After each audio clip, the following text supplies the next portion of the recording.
All right, so I left you guys with a hands-on exercise. And the hands-on exercise was to create a function that allows you to multiply two arguments which are both of type int and returns their result as an int. And so I'm going to do multiply nums. And it'll take an a and a b, which are both int. I could do it either way. You want this a little smaller? I mean bigger? How about smaller?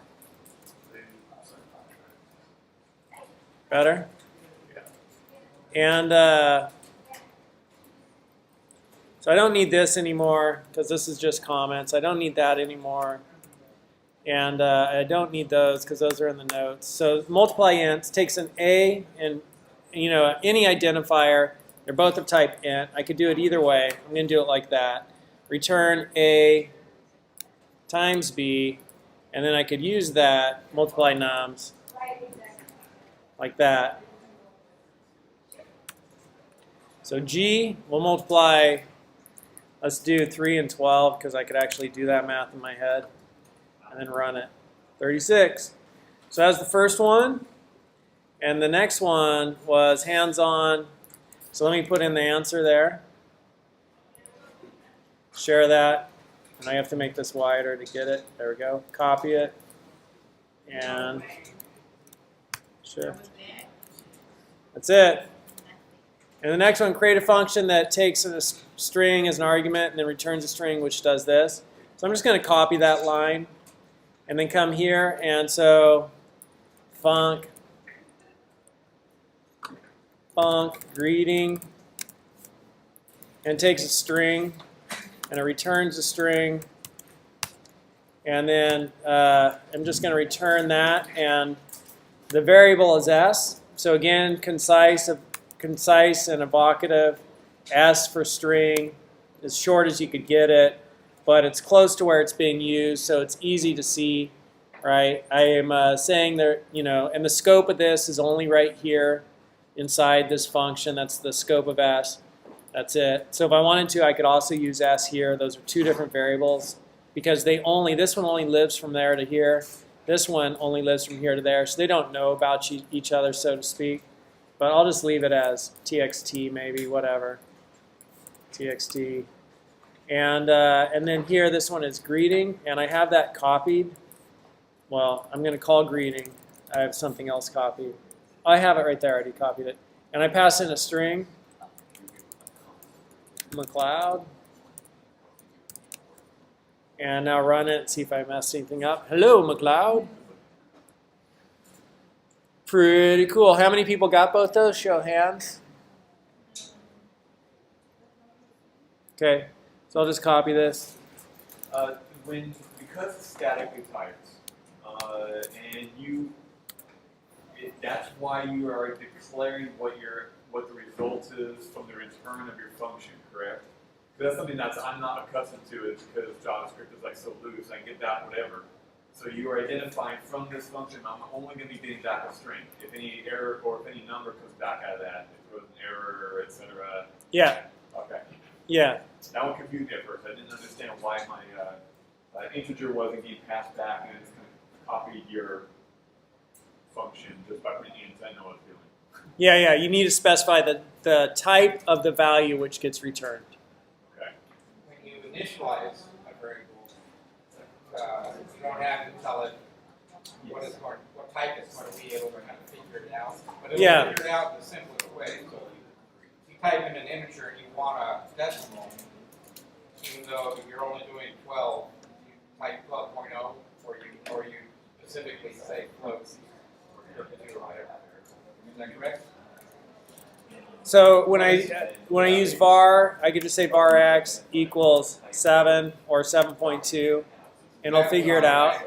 But I could also do this, so I don't need to, so keep it short, and it'll just figure it out. But if you want to be a float, it's only 7.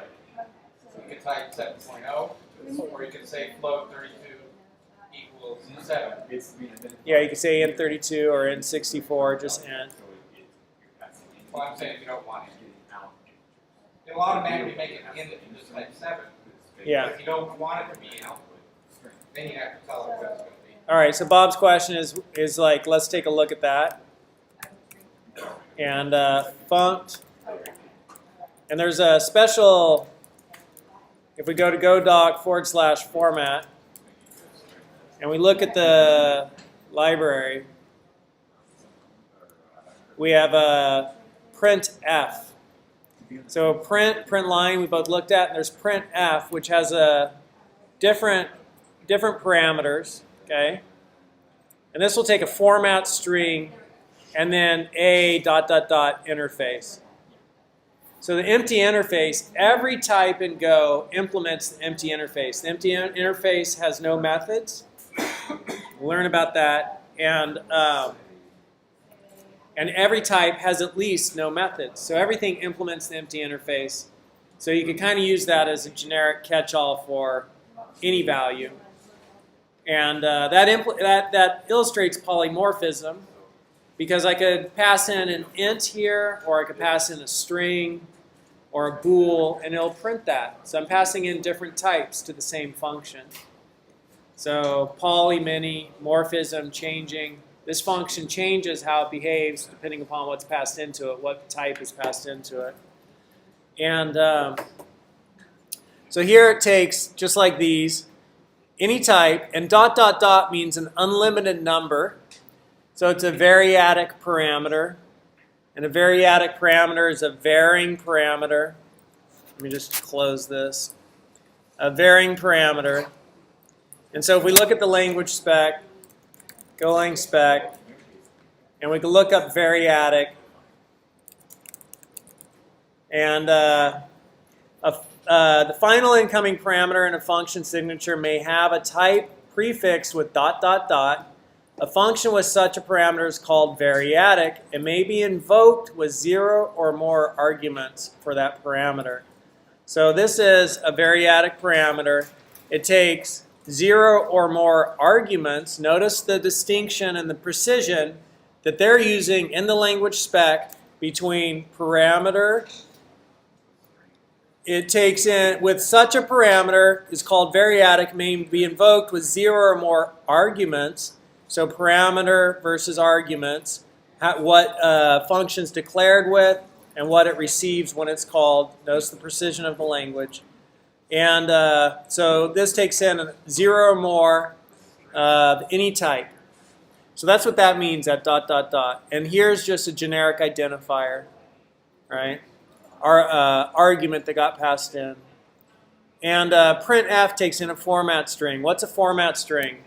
Well, if we looked in the description here, there are verbs, right? And these are formatting verbs. The format verbs are derived from C but are simpler. And so %t will show us the type. And so if we come over here, and that's the one I want. I don't need that one. I don't need that one. I'm just uploading the videos, how computers work. That's cool. And I do need this one. So now I'm going to do format printf, and it's going to take in a formatting verb %t. So printf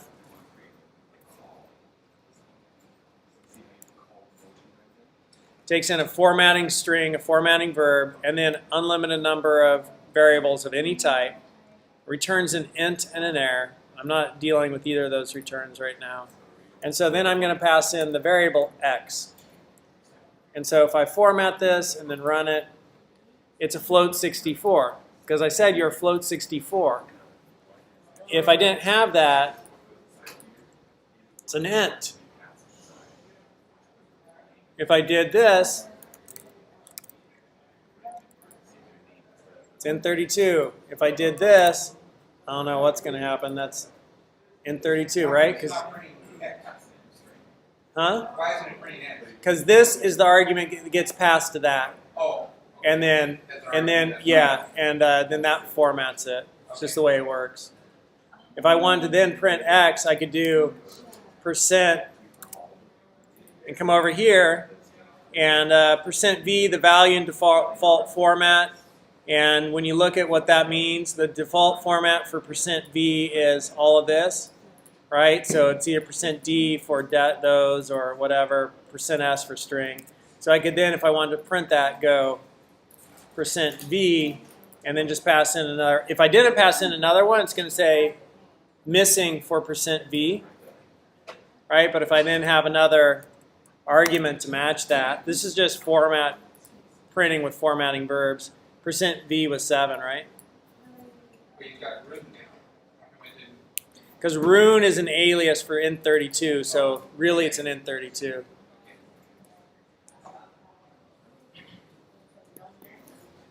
All right, so those are the solutions for the hands-on exercises. Next thing we're going to do is set up our Go workspace and environment, and then we're going to learn about control flow and packages. And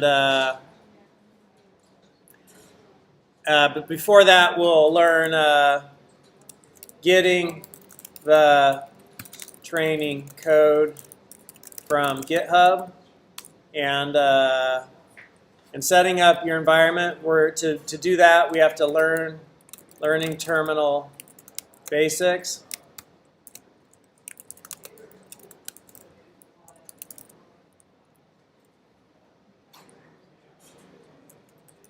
Learning command line interface, CLI basics, and then setting up your Go workspace environment and getting the training code from GitHub.